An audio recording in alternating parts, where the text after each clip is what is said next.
Hey guys, welcome back for another video. It's me, Winter Will. Today we are playing Criminal Case 36, The Devil's Playground. So yeah guys, let's get right into this video. Major Will, are you ready for what could be your most sensitive case to date? There's been a murder in the Amish community. The police have never had to intervene with the Amish before, and I need you to handle this case very carefully. Oh wow, I've actually never seen an Amish community before. I've heard they live like in the olden days without phones, cars, or even electricity. This is precisely why I'm glad Will is working on this case, Jones, because you're as subtle as a train wreck. Oh come on, Chief, I promise I'll try my best. Okay then, Major, are you ready to travel back in time to the 18th century? At the entrance of the Amish community. Major Will, it's so awful. Ramirez, you should stop being present on the murder scenes if you can't handle the blood. The crime scene is horrific, but that's not the worst part. A sweet little Amish kid witnessed the whole murder. What the? All of it? Yes, but nobody's been able to talk to Isaac. He's just been shaking like a leaf. Well, I know you'd probably be able to make Isaac talk, but we can't investigate and spend time with him at the same time. Oh, you're right. Grace would be perfect for this. We should get dispatch to bring her here, and in the meantime, let's go see what we're up against.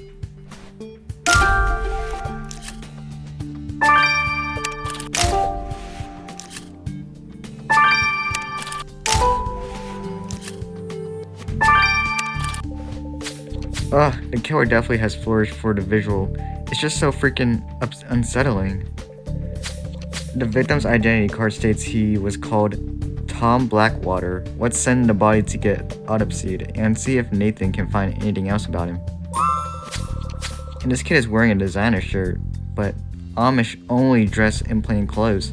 He's obviously not Amish. So what the heck was he doing here? Let's see what clues he found at the crime scene. A rope and a Bible. You're right, Will. This rope is the same one that was used to tie the victim up. Let's sweep it for clues. And look at this Bible. There's something written on the first page, but it's faded. Can you use your divine powers to recover it for us? Now, let's go and see if Grace has managed to calm Isaac down. The poor kid. I still can't believe he witnessed the whole murder.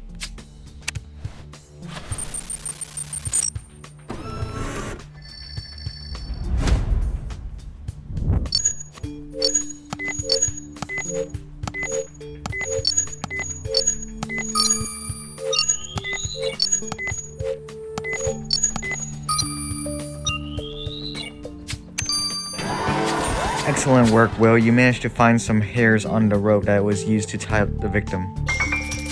I have no idea what these hairs are, but how about we place them under the microscope for a better look?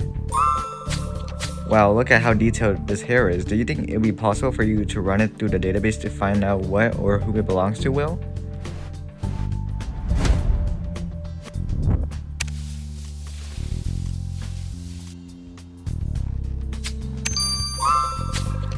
Excellent work, Will. So what's up with the writing you've recovered from the Bible that you found on the crime scene?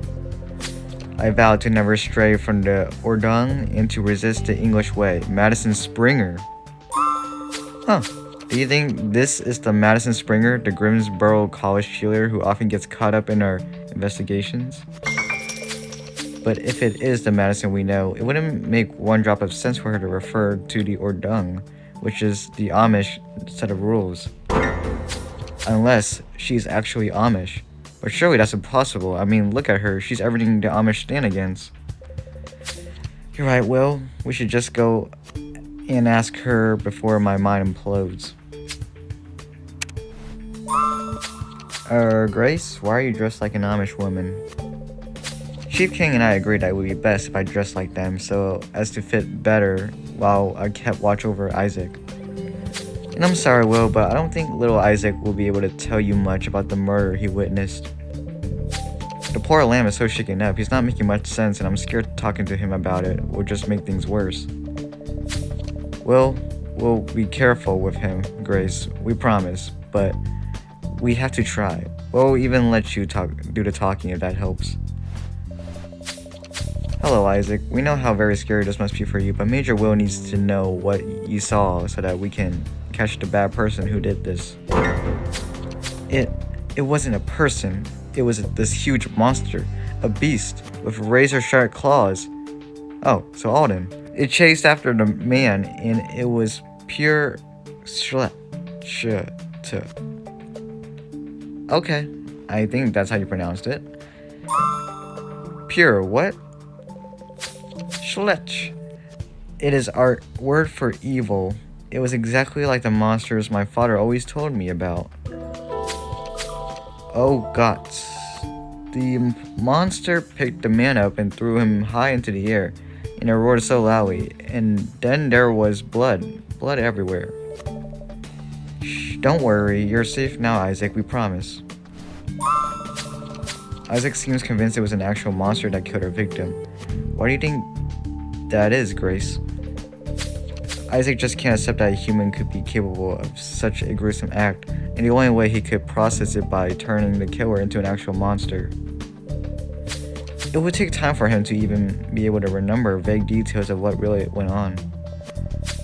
As a key murder witness, we should normally take him back to station for protection, but because of his Amish beliefs, that would be disrespectful. Will, please let me stay here in the Amish community to look after Isaac. I promise I'll slowly get him to remember, but it needs to be done with care. Really? Well, after all, there's nobody we trust more with children, and I guess Nathan could sub for you until all of this is over. Now, Isaac mentioned his father, Zeke Herzberger. I agree, Will. The right thing to do would be to go talk to him.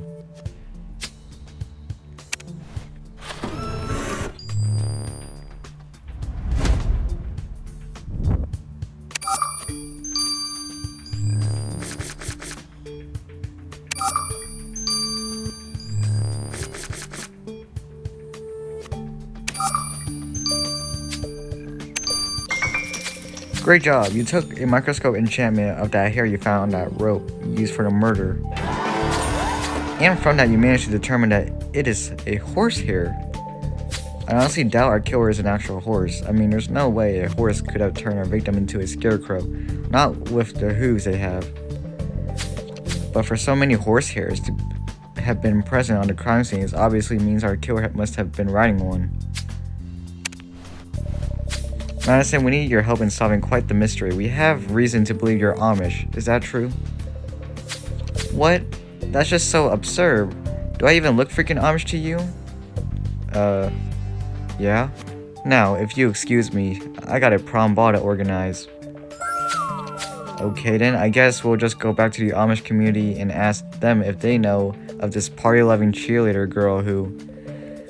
Alright, just please don't tell anyone. It's true, I am Amish. I was born and grew up there, and I was always told what I could and could not do. And then when I was of age, Rumspringa came along and it freed me. It is a time in an Amish teenager's life where they can leave the community to live among you people, the English. But now that a college student has been murdered on Amish soil, I'm scared they will force me to come back. Wait a second. Tom Blackwater was a student at Greensboro College? Yeah, I only knew Tom by reputation. He was an butthole and a massive womanizer. I'm not saying I'm glad he's dead, but a lot of girls will be. I know, Will, I just can't believe Madison is Amish either. I mean, she's the most popular girl at Greensboro College. Just imagine how hard she's had to work to keep her Amish faith a secret all these years. And there's no way her community knows what she is up to in college, otherwise they would have shunned her for good. You're right, it must be extremely stressful having to lead a double life like that. And it seems we greatly underestimated her. Jones, that was just you. But thanks to that double life of hers, we now know our victim was a student at Greensboro College. What do you say we go search his dorm room?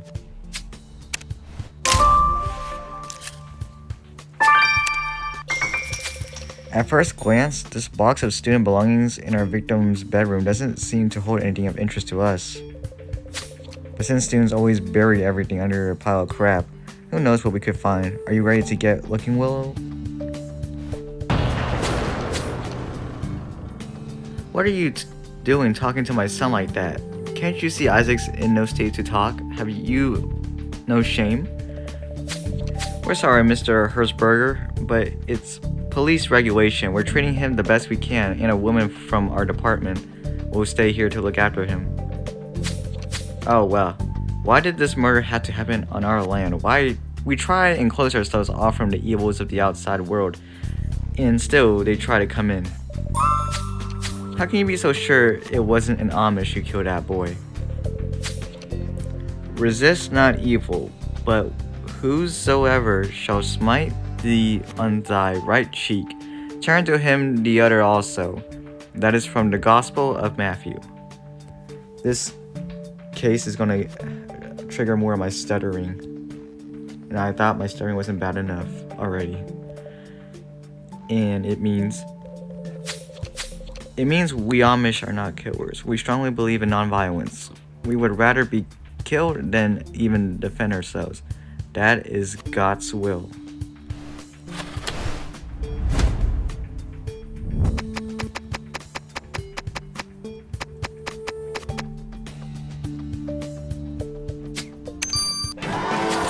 Good job, Will. Now I wonder what's on that confidential compact disc you found in Tom's personal belongings. After all, it's written confidential on it, which instantly makes me want to know what's on there. Don't you agree? Let's send it to Alex and see what he can find. Honestly, why do people write confidential on compact discs? They don't want anyone to look at.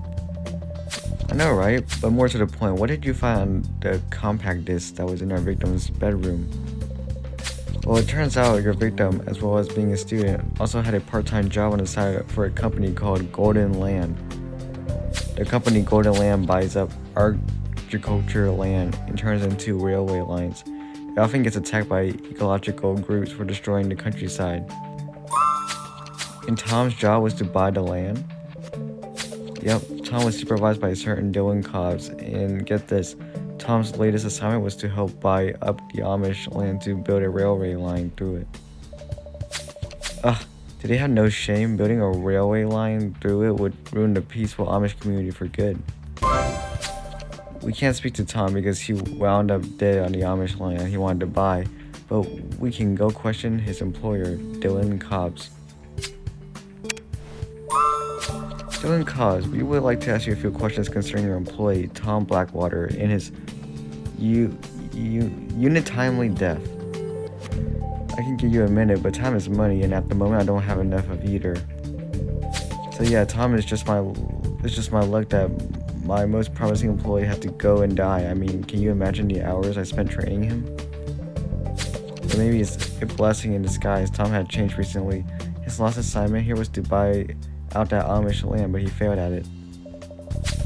You mean you weren't able to transform that idyllic land into a massive railway line? Hey, don't get mad at me, pal. I bet it's those Amish freaks who killed Tom. I'm telling you, you should close down that circus for good. What a jerk. Dylan doesn't even seem to care about Tom's death. All he seems to care about is making money. Well, if Dylan turns out to be our killer, I'd be more happy to give him a small parcel of land and free of charge.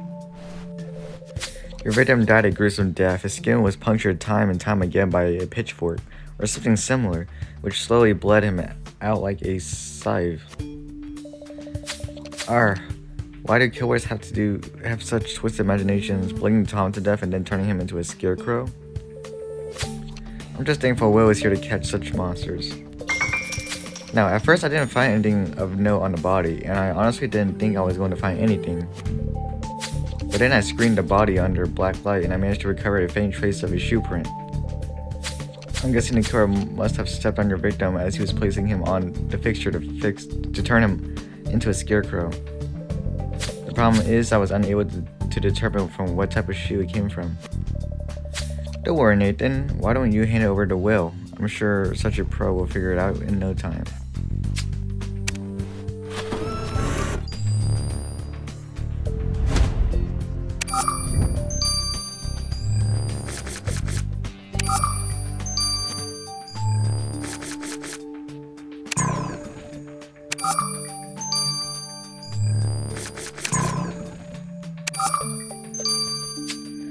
So close. Well, you're incredible. Not even Nathan could determine the killer's type of shoe based on the shoe print he found on the victim's body. All it took you was a few seconds to deduce that our killer wears boots. Later at the office.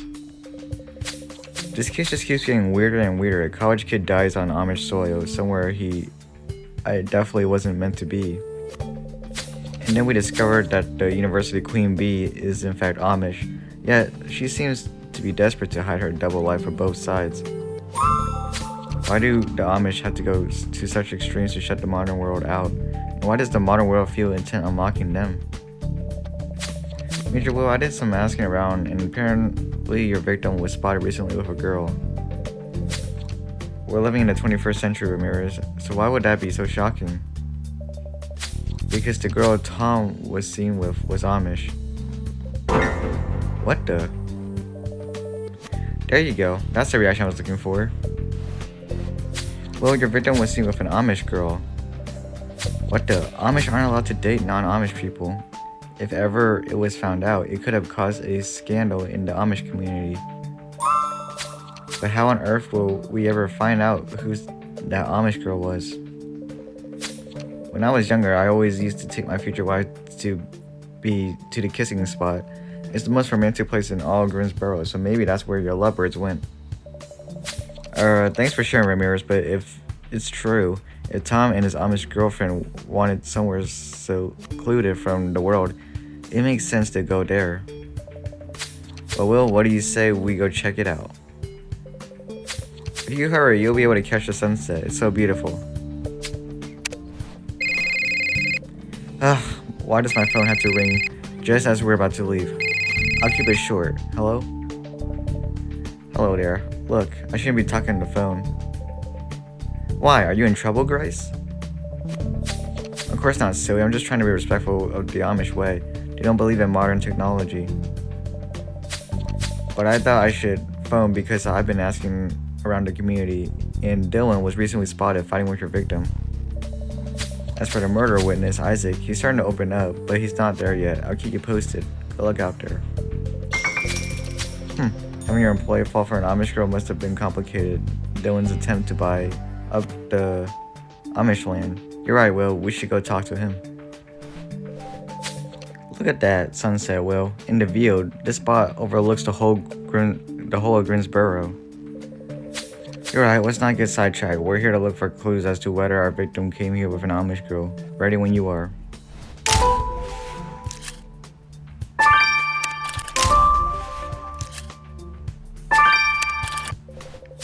Oh my goodness, Will, look at this pitchfork. It's covered in blood, and you're right, Nathan did say your victim died from a pitchfork stabbing. Chances are that blood on it is our victim's, and that this pitchfork is the murder weapon. Let's get this forensic kit out and search it for clues. But this doesn't tell us if our victim was here with an Amish girl.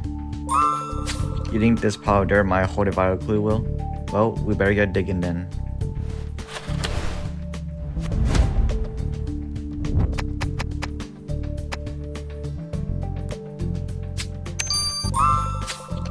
So what buried treasure did you find in that pile of dirt from the kissing spot, Will?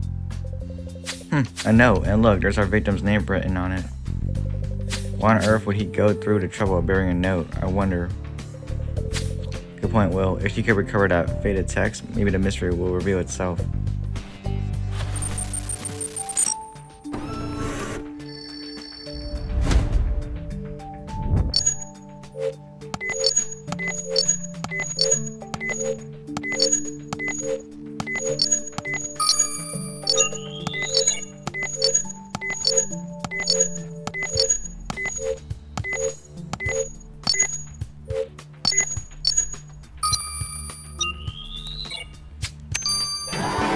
You're a true forensics expert, Will. These fibers you scratched off this bloody pitchfork will surely be vital in cracking the case. Since Grace is at the Amish community looking after our murder witness, we should send these bloody fibers over to Nathan, who's subbing for her. Even though it's not his department, I'm sure he'll manage to find something. Dylan, various sources claim to have seen you fighting with Tom on the outskirts of the Amish community. Come on, I don't have time for this. We can always handcuff you and take you back to the station, see if that's quicker. Look, I was desperate to buy that Amish land. I went there on horseback to impress them. Heck, I even helped them with the farming until my boots looked like balls of mud. I mean, I really wanted that land. But when I sent Tom there to help me buy it, the fool started to respect those freaks, and he tried to stop me from buying the land. I got mad, but then I figured, what the heck, he's just a kid. I guess his last life lesson, that the Amish aren't to be trusted, came a bit too late. That jerk feels no empathy, which, just in passing, happens to be one of the main traits of serial killers. But I'm impressed that Tom managed to stand up against Dylan by trying to stop him from buying out the Amish community. Tom is a much more complex figure than I first thought. Let's head back to his student bedroom and see what other secrets he's hiding.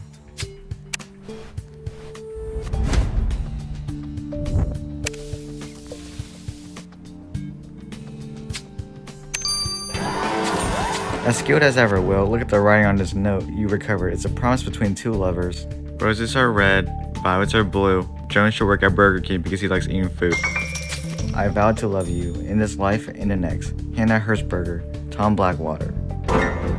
Hannah Hershberger, that's the exact same last name as Ezekiel and Isaacs.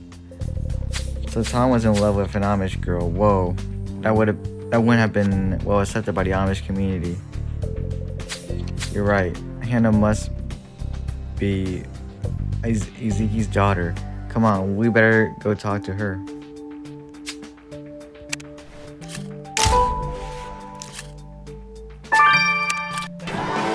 Excellent work, Will. Our victim's laptop is still open on his FriendNet login page. FriendNet, carefully storing away every single detail of your private life. It's a goldmine for detectives like us. All we need is a password. Will, I think it's time to show off those hacking skills of yours.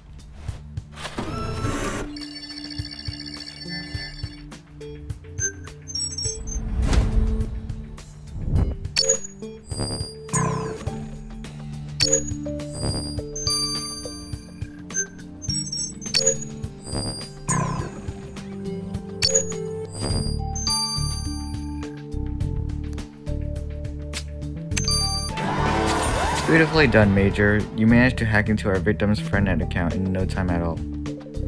Well, listen all this to Alex. Just like most kids, he loves snooping around FriendNet. Hannah Hershberger, we recently found out you were romantically linked to our murder victim, Tom Blackwater, and... Shh. I beg of you to keep quiet. If my community found out I was with a non-Amish, I would be shunned for life. It is against the Ordung. Meet me at the kissing spot and I will tell you everything. Now please go before I get in trouble. Back at the kissing spot. Thank you for being discreet, Major Will. Maybe it's hard for you to understand, but we Amish have very strict rules to follow. We understand, Hannah. In our eyes, you haven't done anything wrong, but could you tell us about your relationship with Tom Blackwater? Oh, Tom. The first time I saw him, I thought he was cute, but I was shocked by his eyes. They were cold as if he were completely devoid of love. Every time Tom came by, I saw a change in his eyes and his heart. He was falling in love with our lifestyle. I was sure of it. And then one day, I caught him trying to learn a language, Pennsylvanian Dutch. He asked me to teach him and I agreed to do so in secret. We quickly became hopelessly, madly in love. Even with all the elements against us, we didn't care. We had each other. Oh, Tom, what cruel fate it is to find your one true love, to taste heaven, only to then have God take it away from you all. You. Poor Hannah, she braved her community just to be with Tom, and she clearly loved him so much, and now... I know, Will, when it comes to tales of star-crossed lovers, it's impossible not to get emotional. You're right, it must be the view from the kissing spot that's making us all mushy. Let's leave before I break down crying. Boy, look at that. 2025. So I searched through your victim's FriendNet account, and boy, did he have a rocking social life. But more to the point, I checked his private messages and I found quite a few exchanges between Madison Springer and him. And I'm telling you, it's quite the story. See, your victim found out Madison was Amish. Something she wanted to keep deadly secret from the students at Greensboro College. Exactly, but Madison found out Tom wanted to buy up the Amish territory to turn it into a railway line. And that's something Tom wanted to keep deadly secret from the Amish because he promised Madison that he had changed. So both had deadly secrets on one another, which means neither one could tell anyone. That's quite the mind game. But now Tom has taken the secret to his grave, which makes Madison one of our prime suspects. Come on, Will, we got some grilling to do. Madison, we have proof that you were in contact with Tom, yet the first time we spoke to you, you promised us you didn't know him. I'm sorry I lied. It's just become some second nature to me. I have to not only lie to my community, but also to my friends. When I left my Amish community to come here, I first studied how people talked and dressed for hours just so I could fit in. It may seem crazy to you, but I know you would understand me if only you knew how badly the outside world mocks us Amish. And on the other hand, my Amish community would never accept me living my life like this. They would say it goes against God's will and shun me. I'm tired of the Amish life, and yet if I decide to stay in the English world once I graduate, I know my community would never allow me back. Before you ask, I wasn't scared of Tom telling anybody about my secret anymore, because I could see he had changed for the better, even though it came too late. I analyzed the blood from the bloody fibers you retrieved from that pitchfork you found at the kissing spot, and I can confirm it belonged to your victim. So we found a murder weapon. Kudos to you, Will. As for the blood of fibers you collected, it turns out various strands are actually blonde human hairs. And since Tom wasn't blonde, it can only be our killer. Thanks, Nathan. If Grace would have analyzed those hairs, I'm sure she would have found out more. But since she's looking after your key murder witness, I had to make do. Don't worry about it, Nathan. You did great. Oh my goodness, you're right, Will. When we first spoke to our murder witness Isaac about the killer, he didn't make much sense. He described the killer as being an actual monster with razor-sharp claws. But in reality, the monster's claws must have been that pitchfork.